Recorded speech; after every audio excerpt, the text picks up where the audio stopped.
সবাই কেমন আছেন? চলে আসছি উর্মিলা কিচেন থেকে।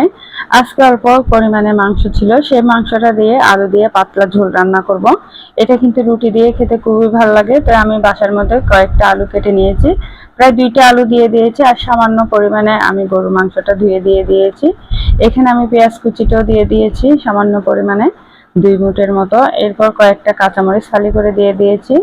তারপর আদা বাটা, রসুন বাটাটাও দিয়ে দিব। সবকিছু দিয়ে আমি আজকে কিন্তু হাত দিয়ে মাখিয়ে তো রান্না করব। এটা কিন্তু এইভাবে রান্না করলে একদম তাড়াতাড়ি হয়, আর প্রেসার কুকারে বসিয়ে দিলে কিন্তু এটা নরম হয়ে যায়, একদম ভালোভাবে খেতে ভালো লাগে। তো এখানে আমি স্বাদ মতো লবণটাও দিয়ে দিয়েছি। এখন আমি মশলা দেওয়ার পালা। এখানে আমি সব মশলাগুলো অ্যাড করছি। এটা ধনিয়া জিরার গুঁড়া আর গরম মশলা সবকিছু অ্যাড ছিল বাসায় যেটা আমি তৈরি করি। আর এখানে আমি মরিচের গুঁড়া দিয়ে দিয়েছি 1.5 চামচের মতো, আর হাফ চামচের মতো আমি হলুদ গুঁড়াটা দিয়ে দিব, কারণ এখানে মাংস একদম কম ছিল। তারপর একটু সামান্য পরিমাণে আমি মাংসের মশলাটাও অ্যাড করছি 1 চামচের মতো। এরপর আমি এখানে একটু সরিষার তেলটাও অ্যাড করব। সামান্য সরিষার তেল দিলে কিন্তু মাংসের কালারটা খুবই সুন্দর হয়।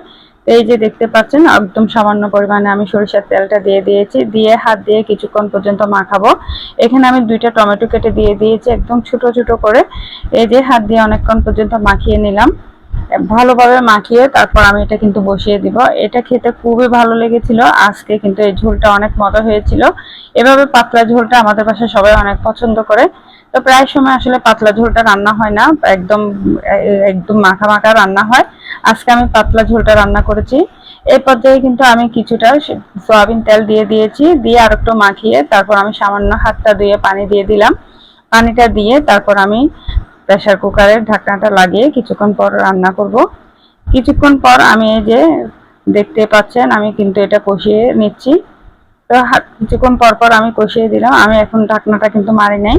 আরো কিছুক্ষণ কষানোর পর আমি ঢাকনাটা একদম পানি দিয়ে তারপর ঝোলটা দিয়ে একদম মেরে দিব। এটা কিন্তু কষানোটা প্রায় হয়ে আসছে। এখানে আমি পরিমাণ মতো ঝোলের জন্য পানিটাও দিয়ে দিচ্ছি। দিয়ে একদম ভালোভাবে আমি এটা মেরে দিয়েছি। প্রায় 3টা সিক্স পড়লে তারপর আমি এটা নামাবো। এই যে দেখতে পাচ্ছেন ঝোলটা আমি কতটুকু দিয়েছি। এটা যার যেরকম পরিমাণ মতো ঝোলটা দিলে হয়। এটা একটু পাতলা ঝোলটাই রান্না করেছি।